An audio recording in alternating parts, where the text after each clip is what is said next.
keempat di Bali dan sempat menyebabkan masyarakat di Banjarlambing tidak ikut kerja rodi, membuat lapangan pesawat udara di Tuban karena kegiatan berkesenian menabuh atau menggambar. Aura kemegahan seni tradisional Bali kembali memancar di panggung terbuka Arda Chandra, Taman Budaya Art Center Denpasar, Sabtu 28 Juni 2025 malam.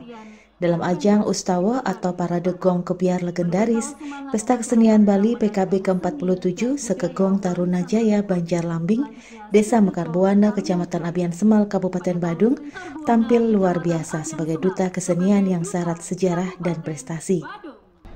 Dalam kesempatan tersebut, Bupati Badung Iwayan Adi Arnawo turut hadir mendampingi Gubernur Bali Iwayan Koster untuk menyaksikan penampilan Sekegong Taruna Jaya serta duta dua kabupaten lainnya, yakni Beleleng dan Gianyar. Penampilan Sekegong Taruna Jaya diawali dengan garapan tabuh dua lelampatan Galang Bulan, sebuah karya ciptaan maestro almarhum Iwayan Berata. Tabuh ini menggambarkan suasana senja yang berganti malam di mana rembulan bersinar lembut menyinari lorong-lorong kegelapan. Dalam garapan ini, pakem-pakem karawitan tradisional tetap dijaga, namun dikembangkan dengan nuansa kekinian yang memperkaya melodi, ritme, dan harmonisasi. Garapan selanjutnya adalah tabuh kreasi Kumbang Atarung yang menghadirkan dinamika bunyi melalui perpaduan teknik pukulan dan permainan tutuyodan khas gender wayang. Komposisi ini membawa penonton pada pengalaman musikal yang dalam, membangkitkan memori akan tradisi karawitan kuno yang telah diwariskan oleh para maestro Bali. Pementasan dilanjutkan dengan karya vokal dan musikal Sandia Gita, Pupuk Kadahung yang mengambil akar dari tembang Pupuk Kadahung. Karya ini memadukan kekuatan vokal dan instrumen dalam satu kesatuan ekspresi penuh makna. Liriknya menarasikan kerendahan hati dan pengabdian Sang Pencipta kepada Dewi Saraswati sebagai sumber ilmu dan seni. Persembahan ini juga diperkaya dengan elemen gerak yoga yang dibawakan oleh 8 penari pria dan 8 penari wanita, menciptakan tampilan visual yang menggugah perasaan. Sandia Gita ini merupakan karya monumental yang pertama kali dipentaskan tahun 1994 di PKB ke-16 oleh dua maestro seni Bali, almarhum Iwayan Sinti dan almarhum Iwayan Rembang.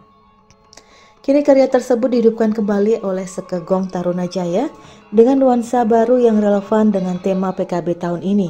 Tak kalah menarik, penonton juga disuguhi tari legong kreasi Widya Lalita yang berkisah tentang usaha Dewa Indra menggagalkan Tapo Arjuna melalui utusan 7 bidadari. Meski gagal dalam misi mereka, kisah ini menggambarkan keagungan dan dilema para dewi dalam pengabdian mereka terhadap kehendak para dewa. Tari ini pertama kali dipentaskan pada PKB ke-6 tahun 1982 dan kini dihidupkan kembali oleh Sekegong Taruna Jaya dengan semangat baru.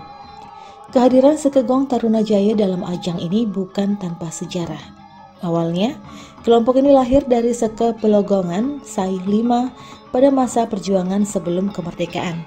Kegiatan seni mereka bahkan pernah menyebabkan masyarakat Banjarlambing enggan ikut kerja rodi saat pembangunan lapangan udara di Tuban. Transformasi menjadi gong kebiar terjadi pada tahun 1956, mengikuti dinamika perkembangan seni Bali saat itu. Sejak saat itu, Sekegong Taruna Jaya aktif dalam berbagai pementasan dan ajang penting. Mereka pernah mewakili Badung dalam PKB ke-16 tahun 94, tampil dalam kategori anak-anak tahun 2016, dan kini kembali membuktikan eksistensinya di PKB ke-47 tahun 2025 sebagai Duta Gong Kebiar legendaris. Dengan semangat ajak dan dedikasi terhadap warisan budaya leluhur, Sekegong Taruna Jaya bukan hanya tampil sebagai penghibur, tetapi juga penjaga denyut nadi kesenian Bali yang otentik dan relevan. Penampilan mereka malam itu menjadi bukti nyata bahwa tradisi yang kuat mampu terus hidup dan berkembang, menginspirasi generasi masa kini dan mendatang. Kabar Bali Hits mengabarkan.